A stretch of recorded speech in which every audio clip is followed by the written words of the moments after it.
है।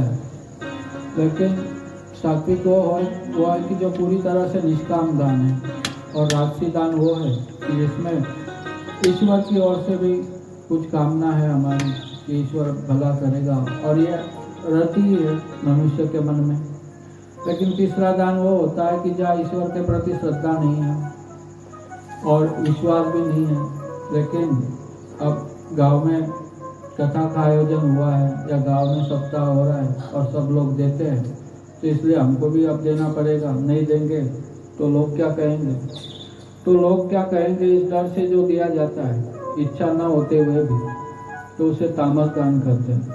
तो ऐसे लोग कि जो सत्कर्म में नहीं लगे हैं, लगना भी नहीं चाहते, ईश्वर भजन में लगे नहीं और लगना भी नहीं चाहते, लेकिन फिर भी वो दान कर देते हैं, तो उस दान के फलस्वरूप उन्हें अगले जन्म में सुख प्राप्त होते हैं या उसी जन्म में भी सुख प्राप्त होते हैं। लेकिन क्योंकि वे सत्कर्म में लगे नहीं हैं, ईश्वर के प्रति श्रद्धा नहीं है, इसलिए पापाचरण भी करते हैं।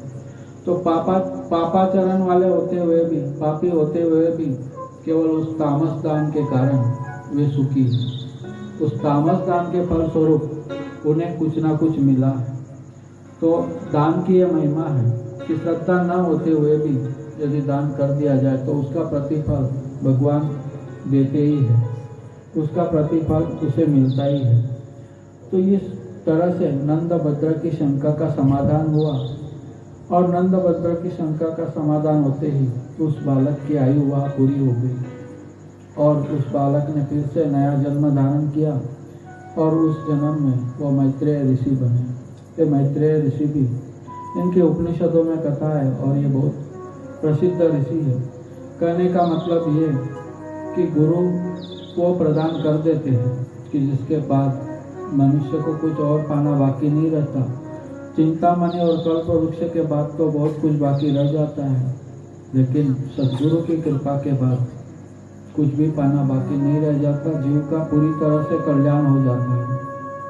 तो इसलिए सूत जी कह रहे हैं कि शौनक जी, तुमने विनती की है, इसलिए अब मैं तुम्हें वह साधन बताता हूँ कि जिसके द्वारा एक कलयुग के दोष से दूषित जीव भी उद्धार कर लेते हैं, कल्याण को प्राप्त हो जाते हैं, वो भी श्रेय साधन में। गुरु मेरी पूजा गुरु गोविंद, गुरु मेरा पारब्रह्म, गुरु भगवंता, गुरु मेरी पूजा गुरु गोविंद, गुरु मेरा पारब्रह्म, गुरु भगवंता।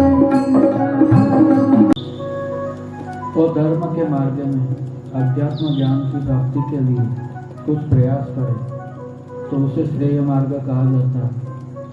नचिकेता जब यमलोक गए थे, नचिकेता के पिता ने एक यज्ञ किया, सर्वस्व दान यज्ञ, और उसमें उन्होंने जो गाय अब दूध नहीं देती थी, उन गायों का वो दान दे रहे थे, और अच्छी गाय अपनी गौशाला में थी।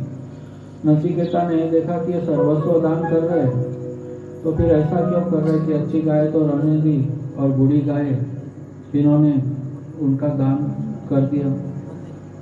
तो वो अपने पिता से जाकर पूछते हैं कि पिताजी, आप मुझे किसको? पिताजी अपने काम में लग गए।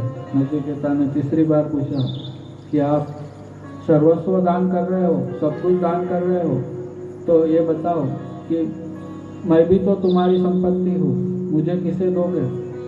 तो पिता ने गुस्से में कहा कि तुझे यमराज को दूंगा, तुझे मृत्यु को दूंगा।